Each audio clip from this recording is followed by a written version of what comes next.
Hello kaibigan, today ituturo ko sa inyo kung paano ba tayo makakatipid sa pag-order dito sa may Lazada dahil meron tayong mga technique na ituturo.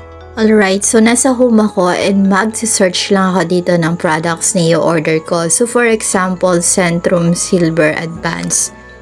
Then once na ma-search na natin yung ating items sa gusto, pumili lang tayo kung saan shop ba tayo o-order. Pero I recommend na umorder kayo sa may tatak na flagship store para hindi kayo may scam, okay? So, i-add to cart ko lang to. And makikita na nga natin yan sa ating cart. Wait lang, pindutin ko lang yung cart. Papakita ko muna sa inyo kung paano nyo malalaman kung legit based store. So, kailangan meron siyang tatak na flagship store, okay? Lagi nyo i-check yung profile kung meron ba sila mga bad review. Pero hindi naman may iwasan yun sa isang shop. Pero dapat mas madami yung magandang review. Okay? So, nandito na tayo sa may cart. And dito makikita nyo, ito yung i-checkout ko. Centrum Silver Advance. And makikita nyo yung total ko dito, 842. Pero mababawasan yan pag checkout natin dahil meron tayong voucher ngayon. So, alam nyo naman na siguro kung paano ba mag-collect ng voucher. Dahil today, yung coins yung ituturo ko sa inyo. So, mapapansin nyo dito, meron tayong 37.85 na coins. And, nakatulong yun para mabawasan yung total ng ating i-check out. Pero, para mas mapadami pa yung coins, i-copy nyo yung mismong title ng i-order nyo. Then, after natin makopy yan, ipipaste natin yan sa mismong coins. Anyway, so ito yung biggest savings. Makikita nyo dito, kailangan to ay makolect nyo lahat, okay? Dahil automatically magagamit natin yan kapag mag-checkout tayo. Makikita nyo dito, collect. Yan yung mga vouchers available kay Lazada. Pag nakalagay use now, ibig sabihin, lahat yan pwede natin magamit pag mag-checkout na tayo. Pero don't worry dahil automatic naman nang mag-a-apply yan dun sa i-checkout natin kung alin yung pinaka mas makakamura tayo. Depende dun sa amount na i-checkout natin. Anyway, so andito na tayo sa home. And itap natin tong earn coins. And dito sa may earn coins, makikita nyo dito yung collect.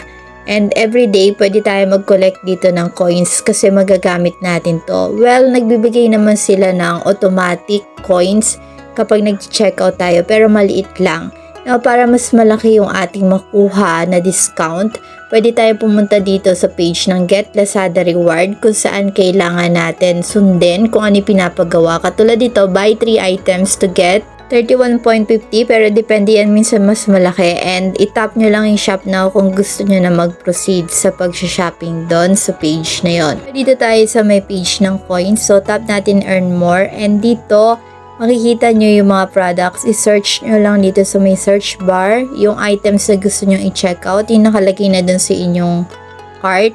Then, i-add to cart lang ulit natin siya. So, bali magiging doble yung may ilalagay dun sa add to cart natin. Pero don't worry dahil hindi naman natin i-check out pareho yon. Kumbaga, mag-a-add lang tayo para makuha natin yung coins.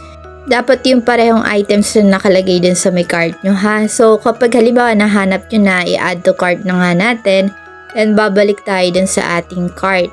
And makikita natin later dun yung total ng ating babayadan dahil madodoble nga yung ating product. So ito, naging 1,766.